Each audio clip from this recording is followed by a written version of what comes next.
शाम को ऑफिस से घर लौटते हुए अमित काफ़ी खुश था। हाथों में खाने पीने का ढेर सारा सामान था।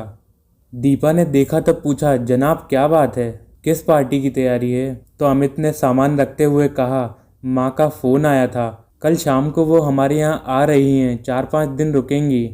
इतना कहकर अमित बाथरूम में हाथ मुंह धोने चला गया, लेकिन दीपा का मुंह उतर गया। झुंझला के वहीं बिस्तर पर बैठ गई। जैसे ही अमित बाथरूम से निकला तो दीपा ने कुड़ते हुए कहा कि मम्मी का अभी आना ज़रूरी है क्या? हमें ऑफिस का कितना सारा काम करना है, तुम उनको बाद में आने का बोल दो ना। अमित ने आश्चर्य भरी नज़रों से दीपा को देखा, फिर बोला, यार तुम भी गजब करती हो। मैंने खुद उन्हें हमारे यहाँ बुलाया है और अब मना करूँगा तो उनको कितना बुरा लगेगा। मैं नहीं करूँगा मना और तुम भी मना नहीं करोगी। अमित का यह उत्तर सुनकर दीपा बड़बड़ाते हुए खाना लगाने चली गई। खाने की टेबल पर भी दीपा कुछ नहीं बोली। अमित ने कई बार बात करने की कोशिश की, लेकिन उसने बहुत कम शब्दों में उत्तर देकर बात खत्म कर दी। सुबह हर रोज की तरह अमित और दीपा तैयार होकर ऑफिस चले गए। शाम को माँ के साथ जब अमित घर पे आया तो दीपा ऑफिस से नहीं लौटी थी। यूं तो दीपा 5 बजे तक घर आ जाती थी, लेकिन आज 6:30 बजे तक भी नहीं आई थी। अमित ने दीपा को फ़ोन किया तो दीपा ने बिना कुछ सुने अमित को फरमान सुना दिया, मैं निशा के साथ खाना खाने बाहर जा रही हूँ, देर से आऊँगी।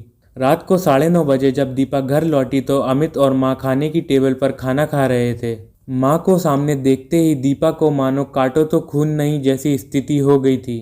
उसे एक पल को लगा जैसे वो किसी कुएं में गिर रही है और तलहटी नहीं मिल रही है। आज वह खुद को बहुत छोटा महसूस कर रही थी। उसको हतप्रभ खड़ा हुआ देख के माँ उठकर उसके पास गई और मुस्कुराते हुए बोली, क्या हुआ तुझे, तू ऐसे क्यों खड़ी है? इतना लेट हो गई, आज ऑफिस में ज़्यादा काम था क्या? दीपा बोली, माँ आप आने वाली थी, आपने मुझे बताया क्यों नहीं? माँ ने मुस्कुराते हुए कहा, अमित ने बताया तो था तुझे कि माँ आ रही हैं। फिर थोड़ी देर रुककर माँ फिर से बोली, लेकिन तुझे लगा था कि अमित की माँ आ रही है ना? अरे मेरी लाडो रानी, ये माँ का भेद कब से शुरू हो गया? माँ तो माँ होती है ना। दीपा ने डबडबाई आंखों से अमित को देखा, जिसका चेहरा एकदम शांत था। दीपा आज अमित की नज़रों से नज़रें नहीं मिला पा रही थी। उसकी नज़रें अपने आप नीचे झुक गईं। माँ ने फिर से कहा, मुझे यहाँ आने के लिए खुद दामाद जी ने कई बार बोला था, मैं ही नहीं आ पा रही थी। जब टाइम मिला तो मैंने हाँ कह दी, लेकिन मैंने उनको मना कर दिया था कि दीपा को यह बात मत बताना कि मैं आ रही हूँ। दीपा को केवल यह कहना कि माँ आ रही हैं। मुझे तो विश्वास था कि तुम इस परीक्षा में पास हो जाओगी। गहरी सांस लेते हुए माँ ने आगे कहा, लेकिन शायद मेरी परवरिश में कमी। माँ के ऐसे वचन सुन के दीपा फूट फूट कर रोने लगी। अमित ने आके उसे चुप कराया। अगले 4 दिन दोनों ने माँ की खूब सेवा की।